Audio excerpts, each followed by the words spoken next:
What is going on, everybody? It is your boy Immense Dixie Camel 331 back out with another video, and today we're doing yet another toxic tier list ranking. And for those who are, today we're going to be doing a tier list ranking of all the Dispatch characters ranked from the worst to the best. But before we get into the beginning of the video itself, guys, don't forget to subscribe if you're new to the channel, because number one, it's absolutely free. Number two, also maybe help with the YouTube algorithm, and I recommend visiting more people, and maybe they could join the Jackson fam. And do feel free to comment your list down below. With that being said, guys, we're going to as well. Here are the categories. So we have best of the best. It means which means that they're a perfect character. I love them. Great means they come close to best of the best, but there's a flaw holding them back from getting to that top category. Toxic goodness means they're good character. I enjoy them, but they still have some flaws holding them back from getting up higher. Okay, overall, okay means overall they are a mixed bag. Who are you means who are you? Who are you? I don't remember you. And then toxic trash means dumpster fire, the worst characters in Dispatch. All right. First up, we have Shroud, our big bad villain of the whole entire show, and I think he's going to go at the lower rung in this category, but I definitely think he deserves best of the best, because whenever he pops up, he does leave a very big impression on you. Of course, that one scene in, I think, episode 6, I believe, where you're helping Vizzy get the, I forgot what the thing was called, but getting the item for the mech suit, where you have Shroud emerge from the shadows and take her out. That was a really cool scene. Episode 7, he has a lot more to do, and of course episode 8 as well, with the finale where you try and decide if you're going to kill him or not. But yes, he is a great first villain, or big first villain for Dispatch. So he goes at the bottom of best of the best, just because for the simple fact he is a villain. Next up, we have... does this actually count as a character? Because you don't really see them. You just see them in, like, flashbacks and stuff. So I'm going to put them in Who Are You? Who Are You? I think that's Mecha Man's dad, I'm pretty sure. I think that's Robert's dad, I should say. Same with a bunch of these that are used in, the opening Dispatch game, where you kind of test run it. So a lot of them are going to be going in that category. Chase is yet again another easy S tier for me. He is probably my second favorite character in the whole entire game, besides one other character, which we'll eventually talk about. I love Chase. He's voiced by Jeffrey Wright, who does a great job in here. He has a lot of funny moments, and his brother dynamic that he does have with Robert in this is very well done. So I love Chase. Easy, best of the best. Coop, so I've played both, I've played, the game 2 times now, where I made, different decisions the second time around, where I kept Coop instead of Sonar, and I think that was definitely a mistake. Coop is overall, as a character, not terrible, but I can't put her... If she goes in Toxic Goodness, she'll probably go in low Toxic Goodness, just because I think the look about her is really cool, and she does, the way she uses the daggers and stuff, I thought is pretty dope, how she flies around and everything, and with the villain part of her, I think definitely stands out more compared to Sonar, if Sonar goes the villain route. So I'm probably going to put her low Toxic Goodness, I think. Next up, we got the reporter that asks the question to Robert, oh, do you think you failed your father in the Mecha Man legacy? Yeah, toxic trash. Blonde Blazer, another easy S tier for me. I actually think Blonde Blazer is I'm probably going to get shot for this, but I think she's the superior out of the love interests for, like, overall as a whole. I mean, I'll talk to you about that a little bit more later, but she genuinely cares for Robert and loves Robert, and I think the relationship path that you have with her is, like, way more, like, I don't know what the word is, way more, I think, affectionate than the other relationship we're going to eventually talk about, even though I do love that relationship too. So Blonde Blazer, easy S tier. And especially if when you find out she's Mandy, there's a good relationship there too. Next up, we got another random reporter. This one I barely even remember, so I'm going to put him in Who Are Ya? Waterboy, I think he's going to be at the top of this category, but he's close to getting best of the best. So, Waterboy is a really fun character. In the first playthrough, I didn't select him originally to be a part of the Z team. I actually added him in the second time I played. But overall, he's funny. He adds a lot of comedic moments, especially the one where Invisigal's trying to basically get with Robert, and then Waterboy throws up or tries to go to the bathroom. I don't know either one. It doesn't really show.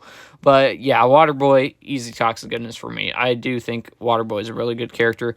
The guy from the bar that like can multiply, that kicks you out of the bar, in the first episode, Toxic Trash, whatever. He's probably at the top of that category, which is not a very high bar, but he's better than the reporter at least. The grandpa, where do I even put you, really?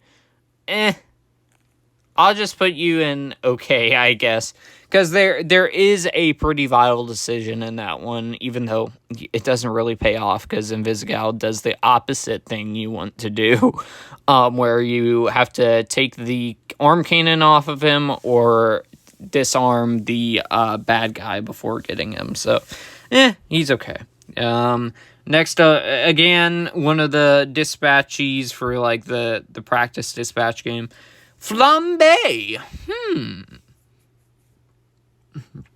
He's going to go in one of these two categories. I think overall, if he's great, he's going to be low great, I will say. Because he has a couple of very funny moments. And, like, his relationship with Robert is pretty funny. How, like, he thinks, he keeps on thinking he's wimpy and all that. I love the moment in episode 6, in the previous episode, if you do reveal everyone that you are Mecha Man, where Flambe comes to your party or whatever, then knocks Robert out saying, okay, I'm probably going to have to do that every now and then to make me feel better, if that's okay, but maybe I won't hate you that much anymore after that. So yeah, and the voice actor is great too. I thought he was generally funny in the role. So Flambe is gonna go probably low grade tier. We got Galen. I'm pretty sure that's what the guy's name is. He's all right. He just isn't in the game a whole lot, so I'll put him at the low tier of toxic goodness. But yeah, he's funny. The moment when, again, if you choose Blonde Blazer, where you have that interaction after the night before, where Blonde Blazer's asking Robert, oh, would you like to go on a date with Blonde Blazer, Mandy, or either one for the next date? And she ends up walking off, and he says, oh, you're so lucky, man. It's pretty funny. So, toxic goodness as well. Gollum, or Golem. Is it Golem or Gollum? Gollum, I'm actually going to put at the top of great tier. He was a very fun character to use, and he does have a cute little friendship with Invisigal, where them two play games a lot and stuff together. Yeah, he's the one that kind of stands up for you after Flambe tries to kill you with all his fire and stuff. So I'm going to put him at the top of the great tier. I actually think Golem's a great character. Invisigal, easy S tier as well. But I will say, again, out of the two love interests, which one do I prefer? I think Blonde Blazer's the better option overall as a whole. But if for the game as a whole, Invisigal is definitely the better route. Laura Bailey does great job voicing her, of course. And she has a lot of funny moments. As I said again, her relationship with Gollum's a pretty cute little friendship there. So yeah, Invisigal, easy best of the best as well. Phenomenon, this one's tricky. So I picked him over Waterboy, which I think I did make a mistake a little bit, but still, Phenomenon, I'm gonna put, I'll put him above Galen, just above. He would go higher, but however, he does go under that depressed stage a little bit too long, I think. Once you hire him, where he just randomly goes off and does things, while you could really use him for dispatch missions. But yeah, I like Phenomenon. Actually, no, yeah, that's fine. I was gonna rearrange the category, but that's fine. I forgot what this character's name was, but they essentially work in... I forgot. They're okay. They're just a brief cameo, really, but it's interesting that you have an alien there, so... Malevola. I'm gonna put Malevola in great tier as well, where I kind of wish that they put her as a love interest for Dispatch, where maybe they can do that Dispatch season 2. I will admit the reason why she doesn't go best of the best is just for the simple reason, if you fire Sonar, she does get really mad at you, where she doesn't want to do a whole lot of Dispatch missions.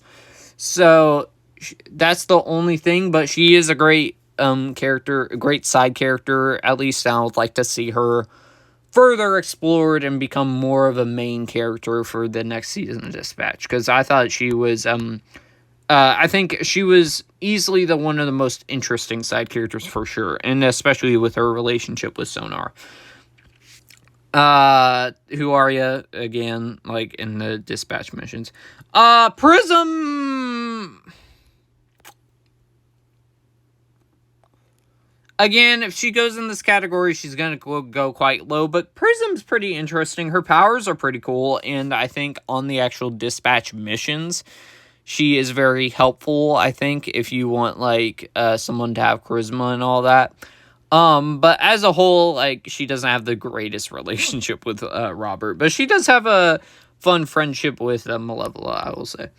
Punch Up was actually one of my most used guys in Dispatch, so I'm actually gonna put him pretty high. I actually think he also has Jacksepticeye voicing him, which he has that for going for him as well, which kind of adds to him. But he's pretty easy to use. You can use him for pretty much any mission, and even if you fire Coop with them two's history, if you've read the comic, he doesn't get mad at you like Malevola and refuse to do missions, so at least he has that going for him too. So I'm gonna put him in great tier as well. Again, you don't really get to interact with them or see any character development with them, so I'll say that. Robert, I mean, come on. Robert is the number one best character of all of Dispatch, I think. Aaron Paul, of course, does a great job in the role, and I would like to see him come back, which I have every faith in my mind that he'll definitely come back. So, yes, Robert, easy, best of the best. Do I need to say anything else? Royd...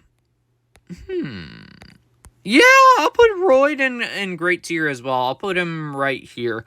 Again, great friendship with Robert. There's a lot of times, I do admit, though, I couldn't hear what he was saying, but, I mean, that's why you have subtitles, at least.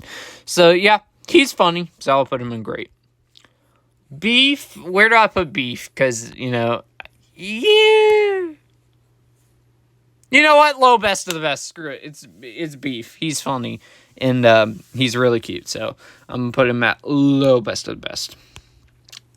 This guy, the guy that has like tiny arms where you break his arms, I'll put him in here just because he has not a great character by any means, but he does have funny moments. So I won't put him at the exact bottom tier. Or exact bottom in the bottom tier, if that makes sense. Okay. The cat that gives you coffee, hold on. Wait, what the heck's happening? I can't move. Okay. There you go. Let me do that, and then let me do that.